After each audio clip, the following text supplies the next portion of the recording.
Sang-ayon ng Malacanang na hindi panggigipit ang 2019 SEA Games probe ng NBI. May mensahe rin ng palasyo sa magkapatid na Cayetano. Ang detalye sa agenda report ni Ivy Reyes.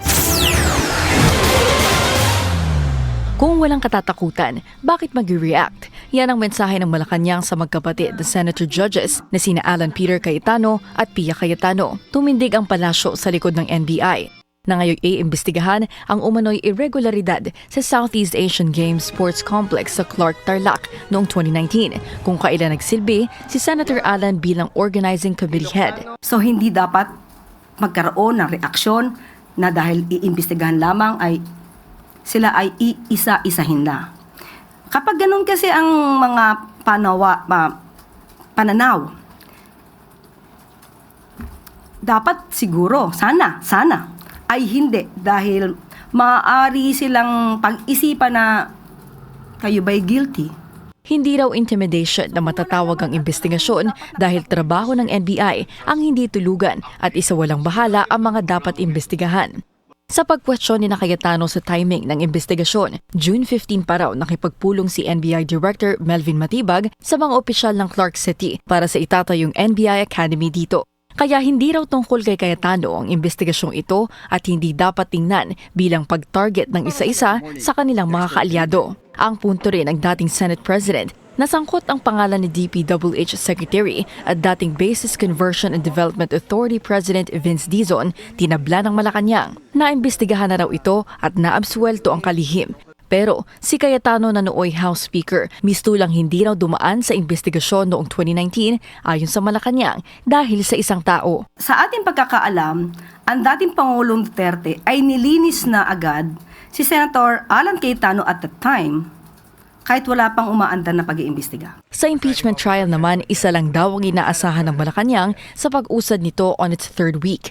Wala ng drama at wala raw sanang pagtatago ng katotohanan at pag-iwas sa mga totoong issue. Isa rin daw napakababang argumento ng depensa ang paggamit sa pahayag ni PBBM noon na willing siyang makipag-ayos sa mga Duterte para tanungin ang witness kung sa tingin ba nila ay seryoso ang pagbabanta ng bise. Kahit gusto makipag-reconcile ng Pangulo sa lahat ng maaaring hindi sumasang-ayon sa kanya, hindi nabubura ang pagbabanta sa buhay ng Pangulo, ni First Lady at ni dating House Speaker ng Vice Presidente. Sa tingin ng Malacanang, hindi rin papayag ang bise na pumirma ng waiver dahil wala naman daw Duterte ang pumipirma ng waiver. Ang bagong Pilipino rin daw hindi nangangatog sa investigasyon kahit siya pa ang tinuturo. Para sa agenda, Ivy Reyes, Billionaire News Channel. Tila labasan ng baho ang nais ni Senate Minority Leader Alan Peter Cayetano. Tinamon kasi ni Cayetano ang Malacanang na imbestigahan ang 2019 SEA Games at iimbestigahan din daw ng minorya ang flood control scandal. Sa kanyang Facebook Live, sinabi ni Cayetano na susuportahan nila ang all-out investigation para malaman ang katotohanan. Deal?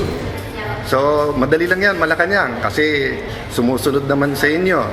Sila Senator Erwin, sila Senator Lacson, yung mga nasa Blue Ribbon. Kalabitin nyo na. Total, 30 weeks. Matagal po itong impeachment. At sabi nga, wag panay technicalities. Lalo po ang Blue Ribbon Committee, wala masyadong technicalities doon. So, wag po tayo mangamba sa kahit anong investigasyon. Sinabi naman ni NBI Director Melvin Matibag na posible ring ipatawag si dating BCDA President at ngayon Public Works Secretary Vince Dizon sa investigasyon sa SEA Games facilities. Ito'y kahit na hawak na nila ang joint resolution ng Office of the Ombudsman na nag-absuelto noon sa mga dating opisyal ng BCDA. Kung kinakailangan ipatawag si Secretary Vince Dizon, bakit? Dahil magbibigay linaw siya doon sa ating inimbestigahan. Kahit hindi si Secretary Vince Dizon na makakapagbigay ng liwanag, ating tatawagin. Manatiling nakatutok sa Billionaire News Channel. Sumubaybay sa aming social media accounts at mag-subscribe sa aming YouTube channel para sa mga bago at eksklusibong balita.